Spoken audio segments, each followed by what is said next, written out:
Hello, everybody. Welcome to another episode of Fearless and Free TV. I am really excited about the guests that I'm bringing in today. They are communicators. Well, they're galactic communicators. They communicate with Pleiadians and other intergalactic beings. And so I'm really excited to have them in here, what they have to say about what's happening on the planet and their books and their communication with spirit, as I prefer to call it. And so I'm going to be bringing in my guests, Pia, Orleane, and Cullen Smith shortly. Before I bring them in, I want to do a quick reminder that hop on over to my website at victoriareynolds.com/free and pick up your free book.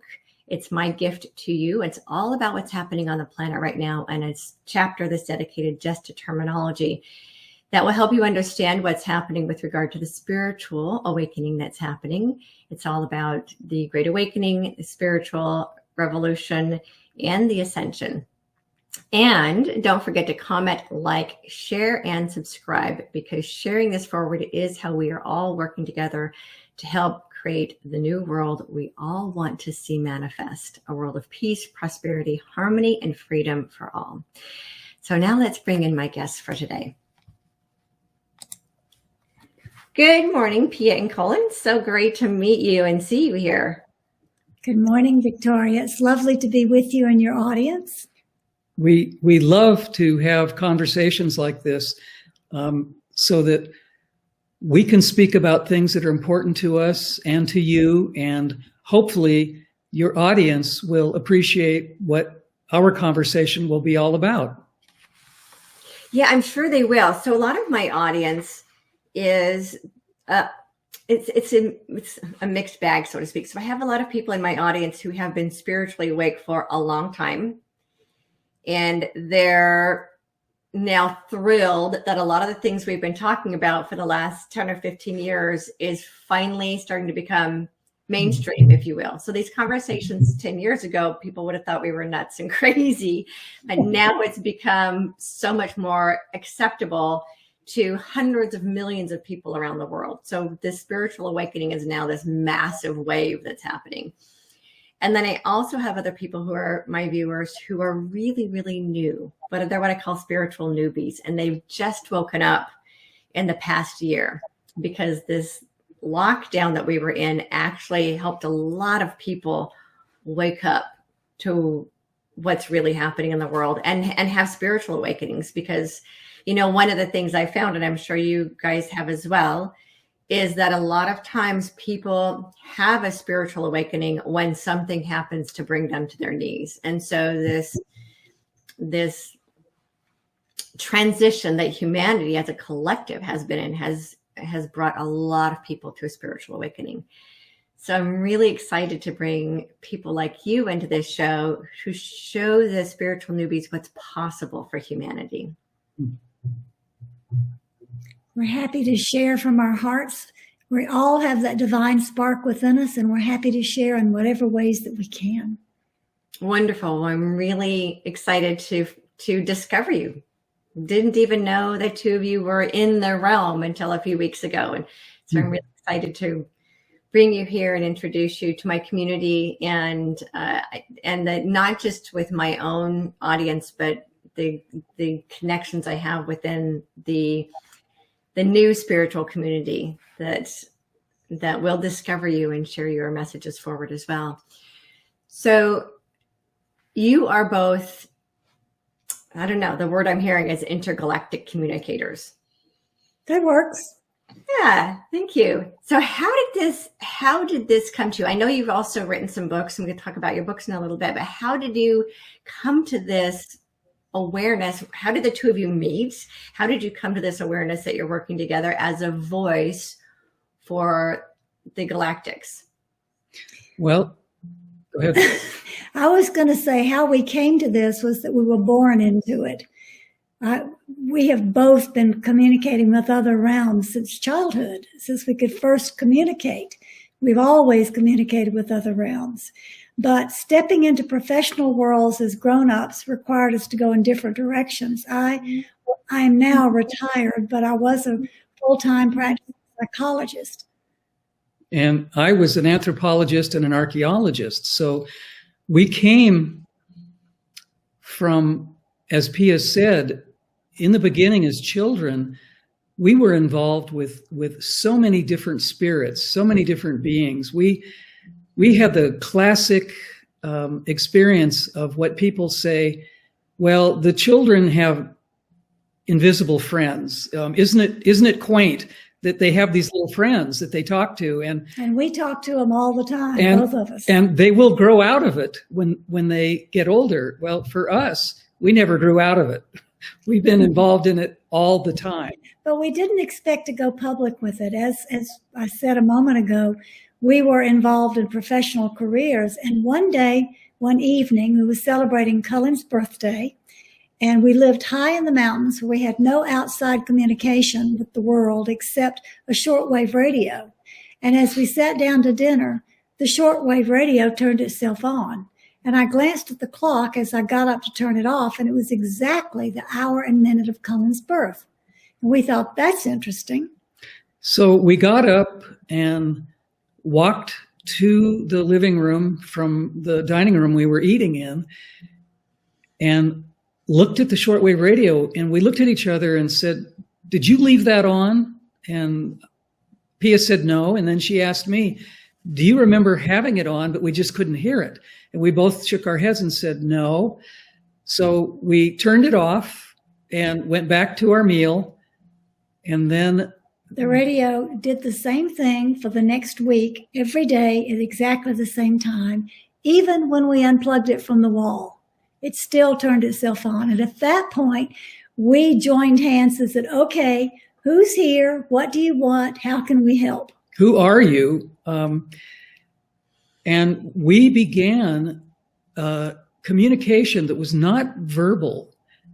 We got what I would call telepathic messages. We got information that wasn't auditory, but we got it either in our hearts or our minds. We're not quite sure how this took place.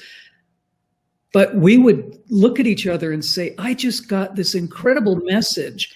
And the other person would say, I got the exact same thing. And the words will always be identical, always. So this went on for a couple of weeks. And we kept moving the shortwave radio to different rooms, plug it in, unplug it. No matter what we did, it continued to happen. So at that point, a couple of weeks later, we began to speak verbally what was coming through the thought waves. And some would speak it simultaneously. Sometimes one or the other would speak, but always we were having the exact same message. And we started an amazing communication with this group of Pleiadians who say that the best way they can say their name in human languaging is Laarkmaa. And they taught us about mathematical binary systems, advanced future technologies in medicine, all kinds of things that we were just amazed and overflowing with all this wisdom coming to us. So eventually we realized we couldn't take notes fast enough to keep up, and we started recording the messages. And we did that for about 6 months privately. And then once we had a really firm foundation of communicating with this group, they asked us if we would go public. And we had to look at each other and go, we're both professionals in our fields. We don't really know how this would work out. And they said, it's your choice, of course, because you do have choice, but we would really like you to bring this to the public. And we didn't have to think about it very long. We did. We agreed to that. And further down the path, they asked, would you write books for us? If we dictate them, will you write them? And so we began taking them publicly all over the world. We've been to Europe, all over Europe, South America, Canada, Mexico, you name it. All over the United States. We traveled with this group for years and years and years. And we wrote a trilogy that they asked us to write. It contains 2 books. The primer for the first of the trilogy is called Conversations with Laarkmaa. And the second one was Remembering Who We Are, which is a treatise on how to heal ourselves from everything that's out of balance. And the third one is the Pleiadian Manual for Accelerated Evolution and Ascension, which just came out last year and won 2 gold Coalition for Visionary Resources Awards.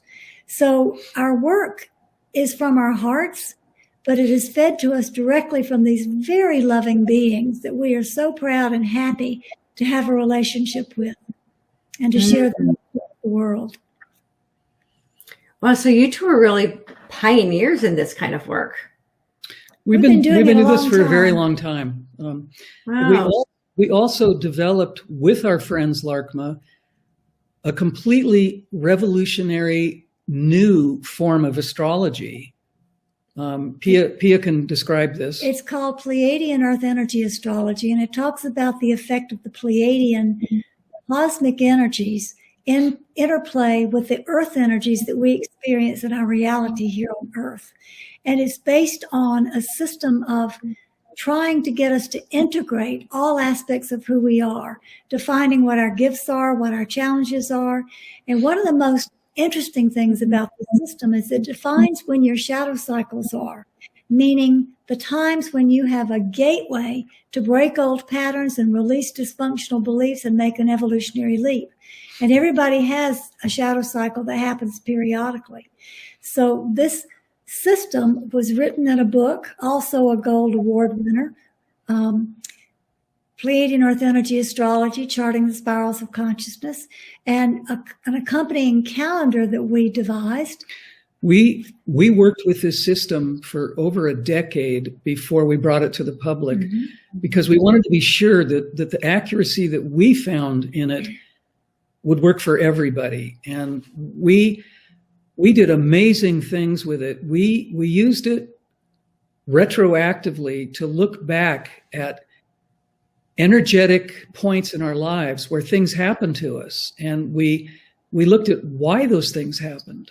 And the system explains how certain energies, both personal energies that we possess, but also the energies of each day or energies of other people or energies of the planet interplay with our own energies. And we were shocked and amazed at how accurate it was. So then we took it forward and we looked at what would happen in the future combining these energies together. And it was so accurate that we were astounded, and we thought, okay, we've tested this enough. This is ready for the public. So we introduced the book and then the calendar. Created the calendar. So we've been doing the calendar now. This is our 4th year. We started in 2019, and the newest calendar, the 2022 calendar, has just been released worldwide. So we've expanded that a little bit. I do personal astrological charts in this system for people now who want to know what their energies are, what their mission is, what their karmic challenges to overcome are. I do personal charts in conjunction with this system. So our work has grown exponentially in all kinds of ways. And I think the last thing that we could say about this system is that it's organized around energy, not time. It's not like the way normal astrology, Western astrology, Vedic Indian astrology, or Chinese astrology is about placement of the planets and time. But this system is about the interplay and the connection of energies instead. So it's a completely different system. We have astrologer friends around the world who have incorporated this system into their normal traditional systems, and they say it's helping them help their clients in a much greater way. Wow. So this is almost like you're working with someone's innerverse, it sounds like. Yes, I'd say so. The most useful thing we did was I released a book just this year. There was a book of short stories based on all these principles that the Pleiadians and all the other interdimensional friends that we have given us ideas about, concepts, principles for people who don't want to go into the aspect of looking at it from the spiritual perspective, but they want to learn from stories. We now have a book of stories to help them get the concepts. So that's the latest thing. Oh, that's great, because there are some people who are in spiritual resistance is the only Yes. word I can think of. And so there are people who are religious but not necessarily spiritual, and people who are spiritual and not religious. Then you have people who are science-based and don't understand that there actually is a lot more spirituality in science than they realize. And then people who are completely atheist and don't believe in any of it, but they might want to know their chart. So that's really an extraordinary way to present it. And what I've found is that human beings learn best through stories. Mm-hmm. Yep. And so this is such a great way to present that. Yeah, that's why I wrote the storybook. Okay. One of the things I really find interesting about the two of you is that you're basically, you're professionals, but you're scientists. And you're kind of right. I'm different kinds of science, but you're all, it's the ologist at the end, which is the study, which is that there's some kind of science that's involved with that. So both of you were ologists in your own way, right? And that I love that you're able to merge and blend your scientific mind with the spiritual mind. I think this is what humanity has been waiting for. The combination, you spoke about this just a moment ago, the combination of science and spirituality melding together and making a much greater way of people understanding what's really going on this planet and the cosmos. So it's an amazing amalgamation or marriage of not completely different experiences or topics, but somewhat different. And bringing those together is a great way to help all people, depending on, as you just spoke, their particular belief system or their particular way of understanding their lives and the universe. I think one way that I would add to what you're saying is I see it as almost a marriage between the mind and the heart. But science bases so much of its own precepts on what facts they can prove, all things that come from the mind, whereas spirituality comes straight from the heart. So I see this as a marriage of heart and mind. And what I was going to say just before Pia said that was, I've been telling people for 40 years that when science includes love in the way science is understood, we will have a huge breakthrough. We will have a huge, different, greater scope of understanding. And so I think what Pia just said is extremely important, because I equate love and spirituality as the same thing. And there are scientific outlets that are working on that joining of it together. The Heart Math Institute in California has just released a bunch of data from scientific explorations they have done that show that there's more coherence from the heart going to the brain than there is from synapses in the brain actually firing themselves. The heart is feeding the brain, but we don't always pay attention to it. Mm-hmm. Well, and we're creating a heart-based reality. I've known that for a while, and we're finally starting to move into that heart-based, love-based reality. You know what's really interesting, as you were saying, the marriage of the mind and the heart, I just got this. So that when I'm communing with Source, it's the heart of the Divine Mother and the mind of the Divine Father. So this is really a marriage of the masculine and the divine masculine and the divine feminine within our physical beings and within our planetary human experience, or not even the human experience, our planetary experience as a whole. It's the divine union of the masculine and the feminine. You're giving me goosebumps, because that is part of what we talk about when we're speaking personally as we are now, or when Laarkmaa is speaking through us. We talk about that essential marriage between the divine masculine and the divine feminine. We have been so out of balance for so long. The patriarchy, the runaway masculine tendencies have been controlling everything on this planet for far, far too long. And so marrying the divineness of the goodness of the masculine and the divineness and the goodness of the feminine together creates that alchemical marriage, which we call creating androgyny, because it enables us to be balanced. It's one of the key principles that Laarkmaa likes to talk about when they address people, is that we have to get rid of the inner conflict before we can make a difference in the world. So getting rid of the inner conflict is based upon harmonizing those very opposite energies within us. The masculine energy that we've been trained into, and the feminine energy that is coming awake now, and that people are beginning to see, so they can get back to caring, nurturing, cooperation, instead of aggression, greed, separation, all those things that have caused a split. So it's a really good marriage. We haven't mentioned another book that Pia wrote called Sacred Retreat, which is much to do with what we're talking about right now.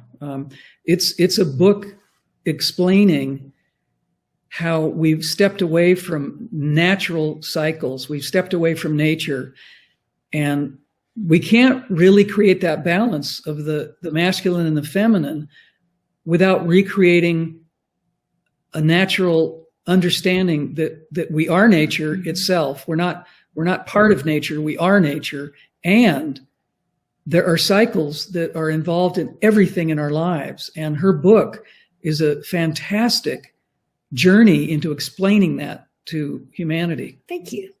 There's an organization called Nautilus Books, which recommends better books for a better world. And the year I published that book, they gave me the Gold Award for making a better world through that book. So it feels like a real piece of heart work that is helping to change the world. You know, I love that term you just used, because I use it all the time. The heart work. Yes. So we've been living again in this, as you were saying, this patriarchal world, you know, and when I talk about the feminine, I've been talking for years about resurrecting the divine feminine. So that's what we've been doing, is we've been resurrecting her.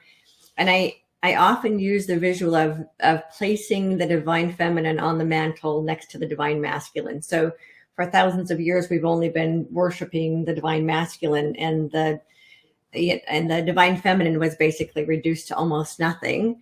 And we're resurrecting her to put her on the mantle next to the divine masculine in this beautiful unity, and understanding that we are all both.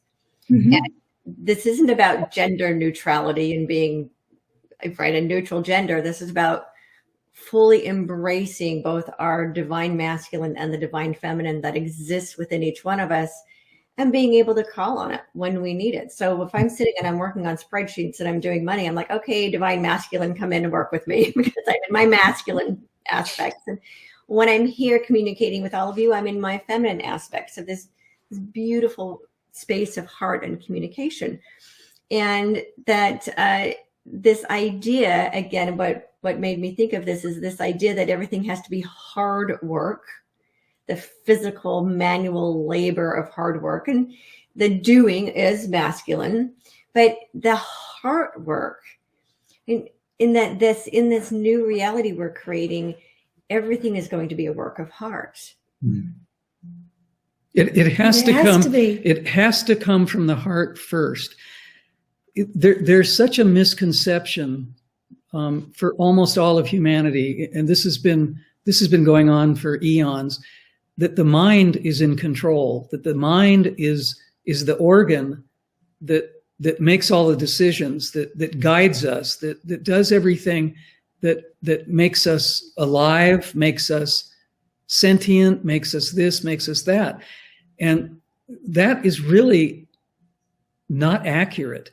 The heart is the driver. The heart is the organ, is the energy that gives us everything that we are, all of the wisdom, all of the essential everything comes from the heart. And if we allow the mind to try to take the driver's seat and think it's in control, is absolutely the opposite of what and who we really are. And I think what's happening now on this planet is the part of the awakening that's happening globally is that people are realizing that they really have to depend on their hearts. They really have to understand the heart is the choice maker. The heart is the central part of us.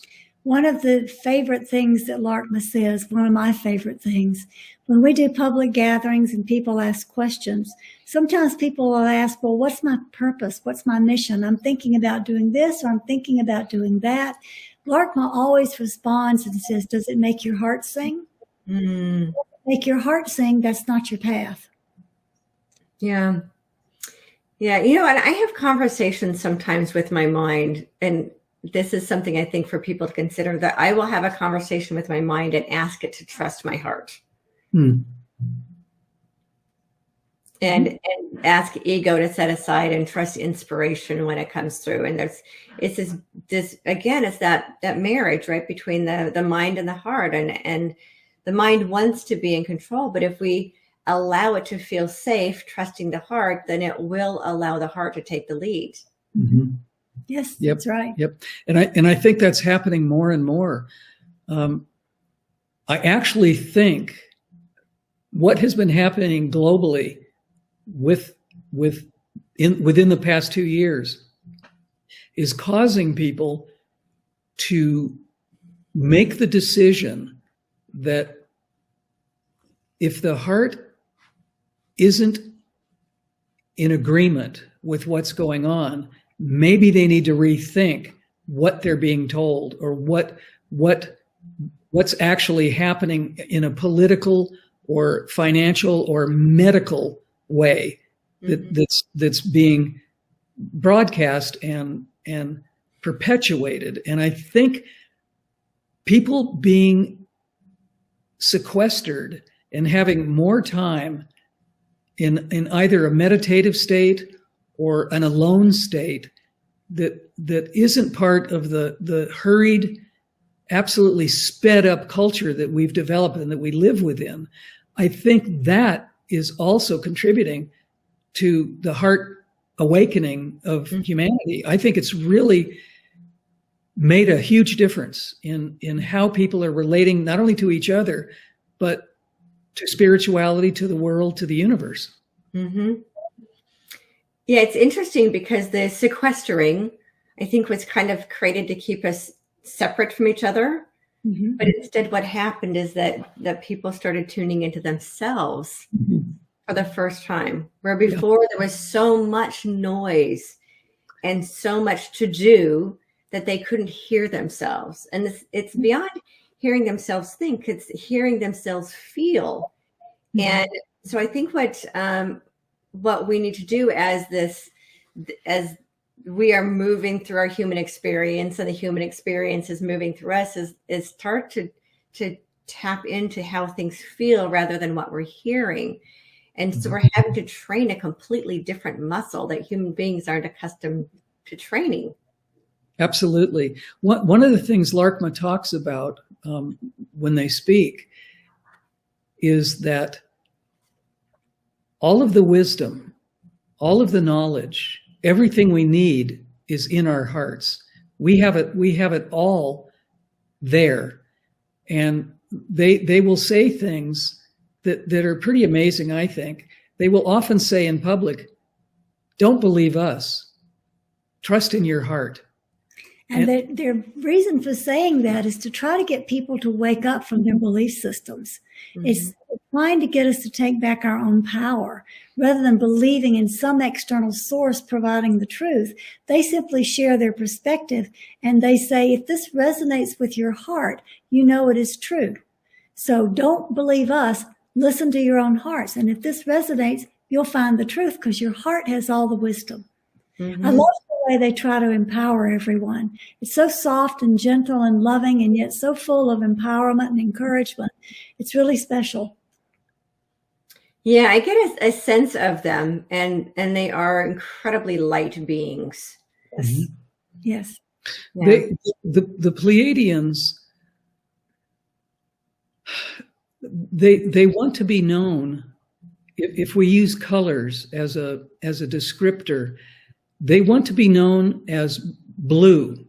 They like the idea of of people thinking of them as a blue color or a blue hue. And in the Pleiadian system, blue translates to trust. And it's really interesting because there are so many galactic societies from so many different solar systems. Some groups are absolutely totally intellectual. Some groups are absolutely explorers. Some groups are love and heart-based energies. And we think from our experience with dealing with lots of different energies and lots of different galactic groups, that the Pleiadians really represent love and trust, support, and gentleness. Mm-hmm. They are absolutely gentle in the way they bring their wisdom or cosmic wisdom to humanity. It's always with a sense of love or a sense of this information or this wisdom we bring to you is to help you evolve. It's here to help you grow. It's not a commandment. It's your choice. It's not a judgmental thing. They are absolutely not judgmental. They are supportive rather than judgmental. And we do private sessions for people all the time. And oftentimes we always, introduce ourselves to the people before they meet Laarkmaa.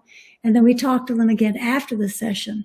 And oftentimes beforehand, the person will be very nervous and say, I'm really nervous about this. And we sort of laugh and they go, why are you laughing? And we'll go, because you won't be nervous when this is over.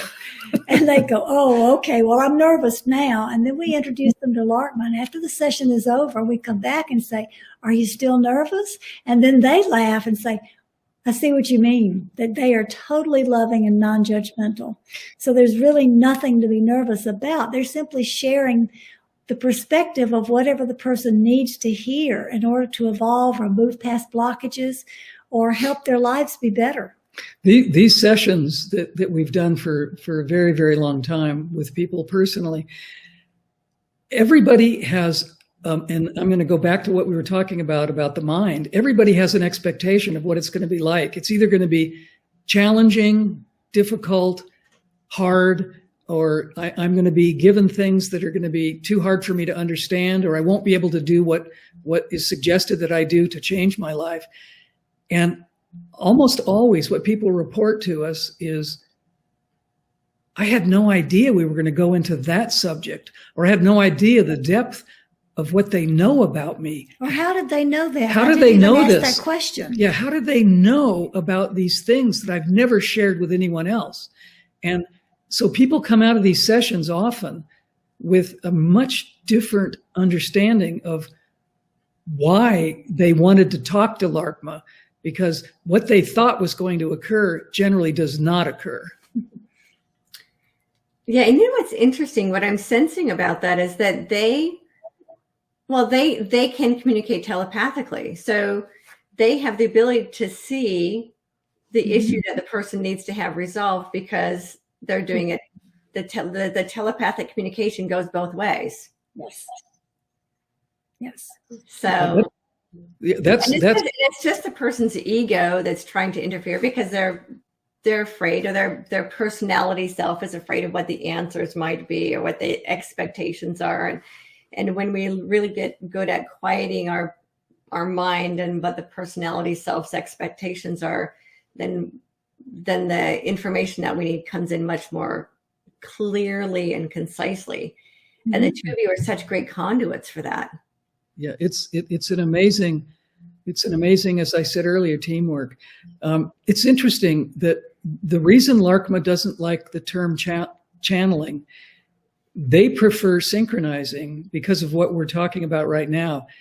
They synchronize their energy with the person that they're speaking with. Mm. They ask the person, when they introduce themselves and they say, hello, we are Laarkmaa, they say, please give us your heart song. And that's Laarkmaa's signature. That's the signature. They ask that every time. And what they mean by that, and they tell the person that they're working with, what we mean by this is we're able to synchronize our energy with you by you speaking your name out loud, because the vibration the frequency of your name is the signature that we connect with, so that we can have a deep and meaningful roundabout conversation with you. And so I think that's why they don't really like the term channeling, because it's not channeling. It's a conversation that moves in both directions. Mm-hmm. Right. Yeah, that's what I was seeing, was like a two-way communication. Yep. Mm-hmm. Oh, and you know, and the name, someone announcing their name makes perfect sense, because as you said, that's their energy signature. So they know how to recognize that energy signature. Mm-hmm. And I'm being reminded of something I was told years ago. For example, if we're praying for someone, I don't necessarily call it praying because it feels too religious-y for me personally. But when we're asking for divine support for another person, to say their whole name. And it's for that same reason. It's so that spirit can recognize their energy signature. I hadn't realized that until just now. Yeah, it's a powerful connective tool through the energy of vibration and energy itself. It's powerful. It's the best way I can describe it. Mm.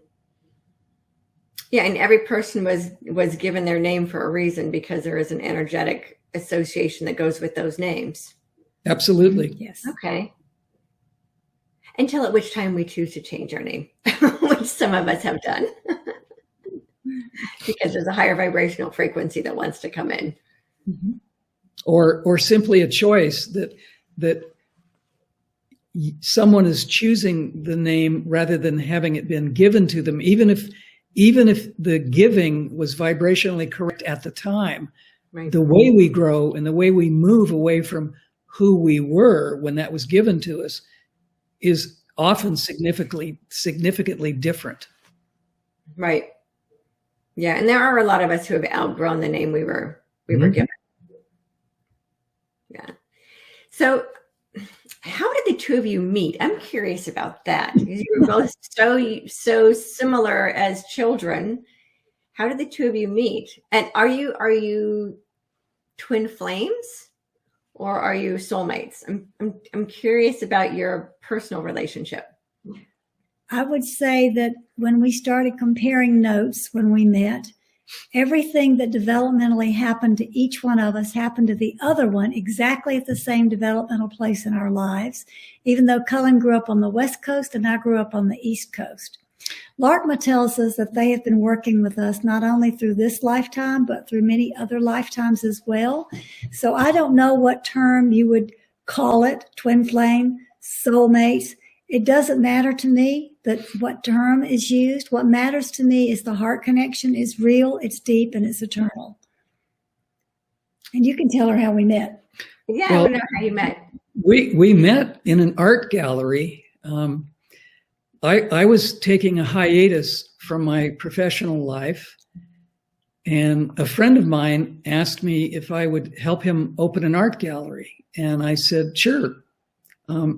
I had run businesses separately from my professional life. I had a chain of bookstores and a chain of greeting card stores early on in my life, after I finished my university life, during and while I was actually doing professional work out in the field.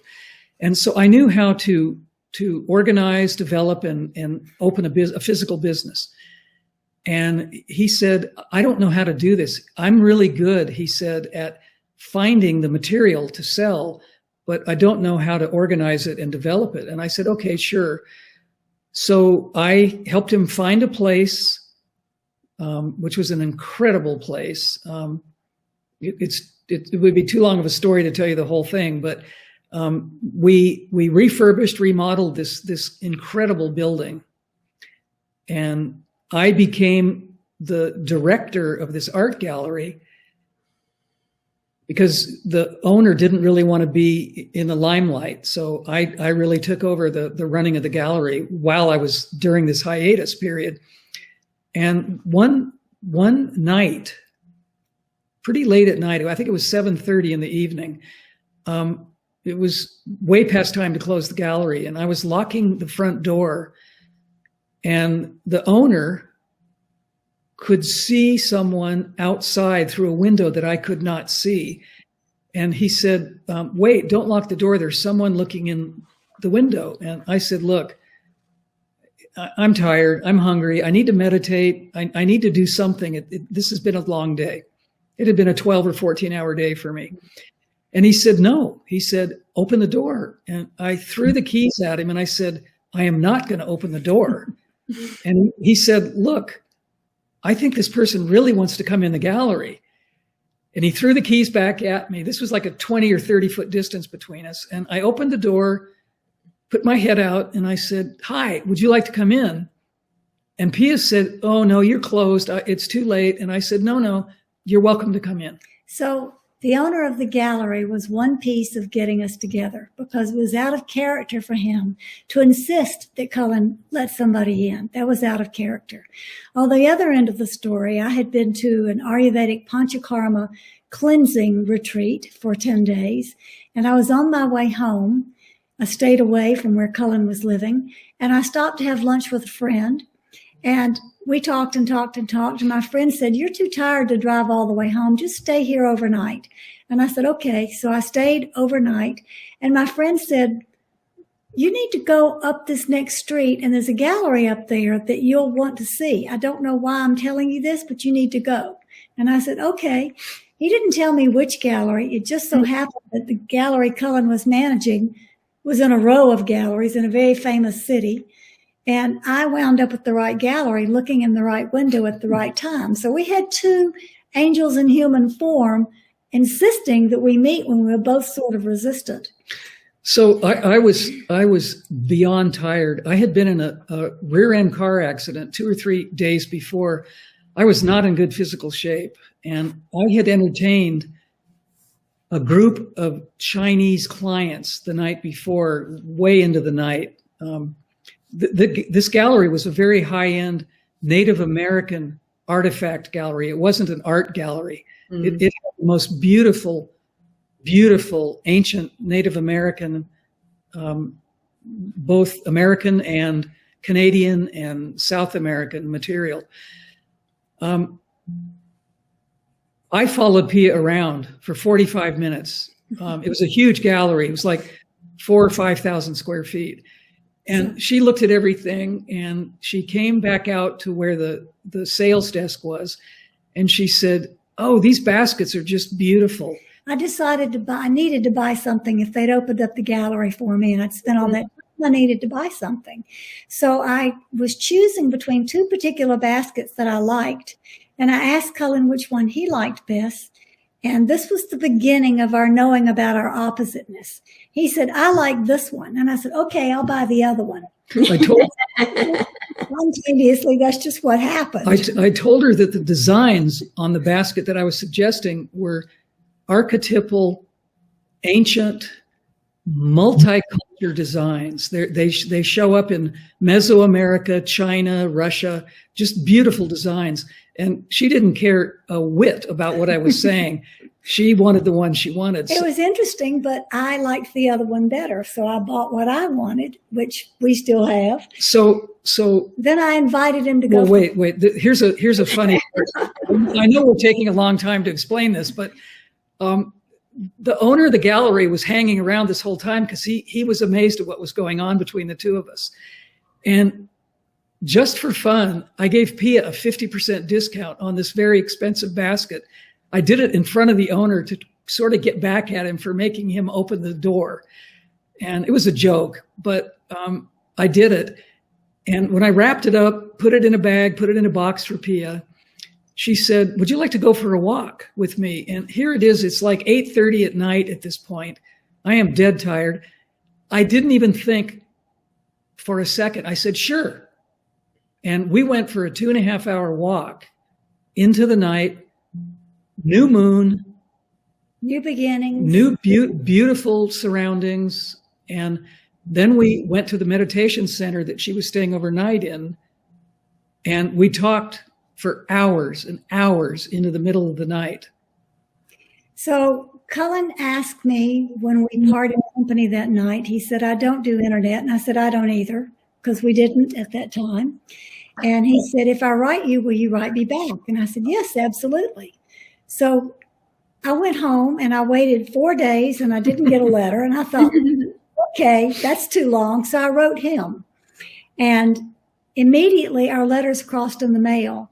And that began a 6.5 month letter writing exchange where we actually wrote every single day and told each other everything about ourselves through those letters. Now, he had given me his telephone number, but I never called him. I enjoy the exchange through letters. And one day I got a letter that said, would there be anything wrong with talking on the phone? So I wrote him back immediately and said, here's my number, call me. And he did. And then when he called me, the first thing he said was, I love you. Will you spend the rest of your life with me? And I immediately said, yes, I will. And that was how we met and how we started. Oh, that's beautiful. Long story, but that's it. No, I love that. And it's reminding me of how people used to write love notes to each other, and they really don't anymore. Now it's a quick little text, right? Absolutely. There's a energetic difference between writing with a pen on paper and using a keyboard. There's an absolute energetic difference. And we got to know each other, as Pia said, so deeply in a way. We didn't see each other for 6.5 months, and we didn't talk for 6.5 months. We knew each other better than most couples who do the whole dating, the whole romantic thing. We had such a basis for understanding who each of us was that it made our coming together as a couple a completely different relationship. Yeah. It was a union of hearts, really. Yep, absolutely. A union of hearts, a harmony of opposites in a way that has increased and expanded our personal and our collective growth together in ways that nothing else could have. It was a coming home, an absolute coming home. So you were talking about how the two of you are complete opposites, yet the perfect blend of opposites. And then you also said something earlier, how when you are in communication, divine communication with the beings that you work with, that you both receive communication at the same time, and then you like compare notes. How does that work? I do that with friends when I want confirmation about a message that I'm getting, to see if they're getting the same message. But it sounds like the two of you do it even more so because you're together. And how does that work, that the both of you tune in, if you will, and receive these messages? And how do you do the contrast and compare and see if you're getting the same message? There's no contrast to compare because we automatically receive exactly the identical message. We have to be physically touching before our Pleiadian friends will give us a message, and we receive exactly the same words, exactly the same feeling at exactly the same time. Now, when we started out by saying, I just got this message, and Cullen would say, I got the exact same thing. That's how it began. So when we began speaking in public, we both spoke simultaneously. And it was really funny for the audiences because it looked as though they were watching a tennis match. They didn't know who to listen to because they would go back and forth because we were saying exactly the same thing. And then we realized pretty quickly that was not really the best way to do this. So Laarkmaa made the decision. I think Pia's voice, although I don't have a giant male booming voice, I have a pretty quiet voice for most men. I think Laarkmaa liked the cadence and the musical tone of Pia's voice. I think it was more synchronous with their energy. So we made a decision, all of us together, many years ago, that she would speak. From time to time in public gatherings, I speak also, but not at the same time. I will be the speaker, but generally Pia is the speaker. Okay. That's great. And what I find really extraordinary is that you both receive exactly the same message. It is pretty extraordinary. It's because of why they chose us. They say that they needed a couple who would receive their wisdom simultaneously so that it would be balanced. So it would be divine male, divine female. And also because in our oppositeness, we prevent any type of filterization coming through. Okay. Because the personality self, the mind, wants to act as a filter. Right. Absolutely. Right. And it's interesting. We haven't brought this up yet, but the Pleiadians, along with other galactic beings, don't speak necessarily in a human-like verbal language. Mm-hmm. They can, of course, but in their own social, cultural realm, I can speak specifically for the Pleiadians in this case. They speak telepathically, heart to heart, with musical and mathematical tones, so that they have a direct connection with each other. There's no mistake. Humans can get very confused with words, with how we speak, the words we choose, the tonality we choose, the way we speak. They, in their evolutionary journey, they have bypassed that. They speak directly, heart to heart. And they're telling us that that is where we're going, that humanity will eventually speak directly like that without the necessity for a verbal language. And we think that's really quite interesting because that's how they communicate with us, although we have to speak it out loud verbally for others to hear. For others to hear it and understand it. So, as you know, I also communicate with non-physical beings, and it's a way I think for the audience to understand is that it's not actual words. I would say God doesn't speak English, right? It's like they don't speak our language, but what we receive or what I receive are impressions. Yep. So I'll get pictures and a lot of times it's songs. So, for people, if you wake up in the morning and there's a song in your head, you might want to stop and tune in and ask why you're hearing this song, because our guides are able to communicate through music and through pictures and through sounds and through impressions, not necessarily in the language that we speak. That is exactly, you just described that perfectly. I tried to explain this at the beginning of our conversation, but you just pinpointed what our initial communication way was with them was pictures, thoughts, and not verbal, not things we're hearing in our ears, but it was pictures and thoughts that was the very beginning of our communication with them. So, and yet the thoughts were so exact and precise that when we were sharing them with one another, when we would say, I just got this, the words would come out identical. Verbatim, exactly the same. So the communication translation was perfect. Yeah, it's so weird what I'm hearing just now, and I've never heard this before, that we all have a universal translator within us. We do, absolutely.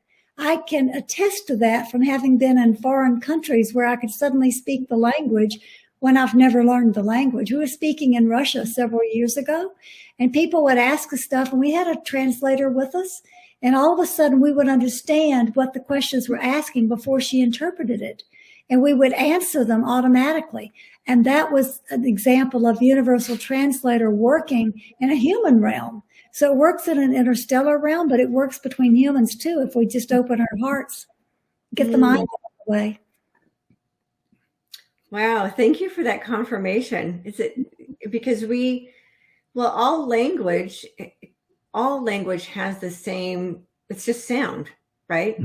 Yes. So it's just how we interpret the sound. So if we trust our inner universal translator, all of us could be communicating telepathically with each other.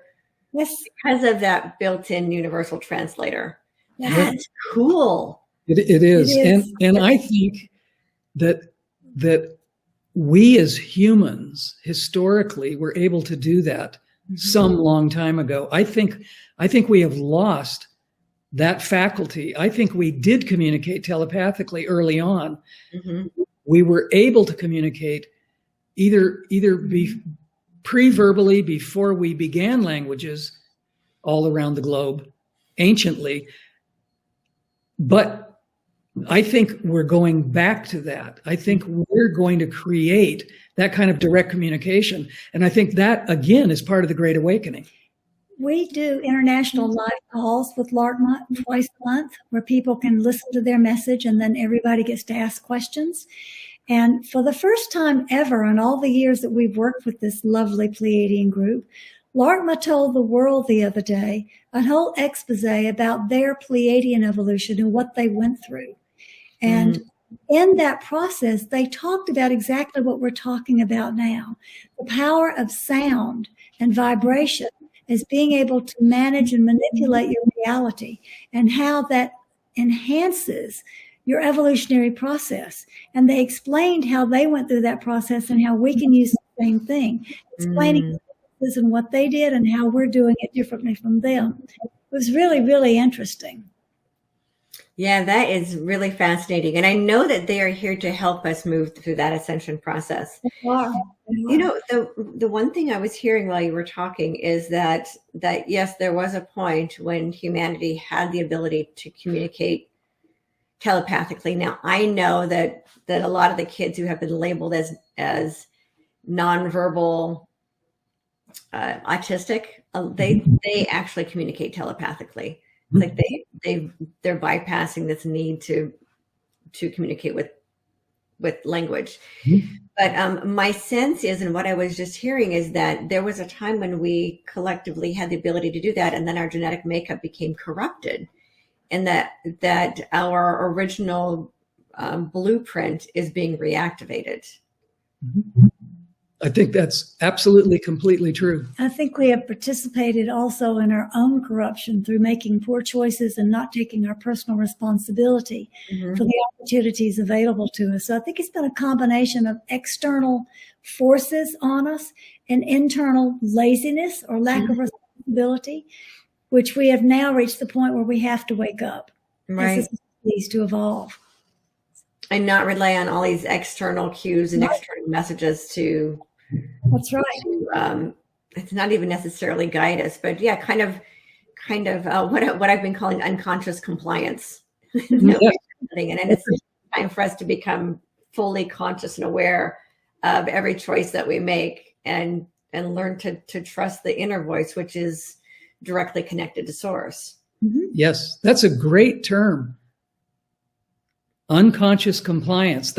I've never heard. Did you just coin that? That's a wonderful. No, I haven't coined it. That's just what my higher guide started calling it a couple of years ago.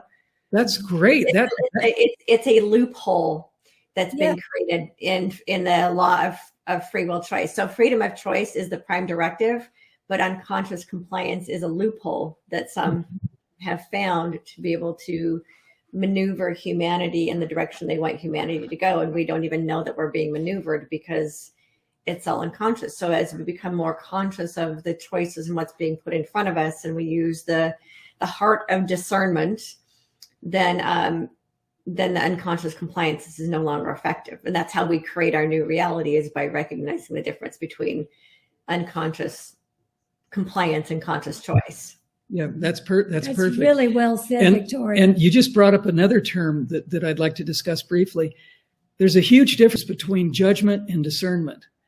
We need to step away from judgment, but yet we still need to be discerning. We can't just accept things without discerning how it affects us, how it makes us feel. So judgment is really not a very good aspect of our human makeup. It's a controlling, not very great way of dealing with the energies that come to us. Right. But at the same time, using discernment, which is looking through the heart and deciding, well, does this feel good or does this not feel good? So there needs to be a great switch from judgment to discernment in order for us to help in this awakening, this enlivening situation that we're in, where people are waking up in a much, much different way. Right. Absolutely. Well, I can't believe our time is actually up. We've been talking for a whole hour, and well, of course, we could talk for hours because this is a great conversation. Thank you. Let us tell you. Thank you. So I'm going to put your website up here for people to be able to connect with you. And I have thoroughly enjoyed this conversation. In fact, I'm going to book a session with you because I always want to know what the messages that Spirit has for me beyond the messages that I get for myself personally. One of the things I've really come to understand is that none of us have all of the answers, and that's for a reason. None of us are given all of the answers so that we have to work together. Absolutely. Yes. Absolutely. Yes. Victoria, there's another website if people are interested in some of the other things that I offer. Just my name, Pia, Orleane, PIAORLEANE @.com, PiaOrleane.com. Okay. That's the website if people want to find both on there.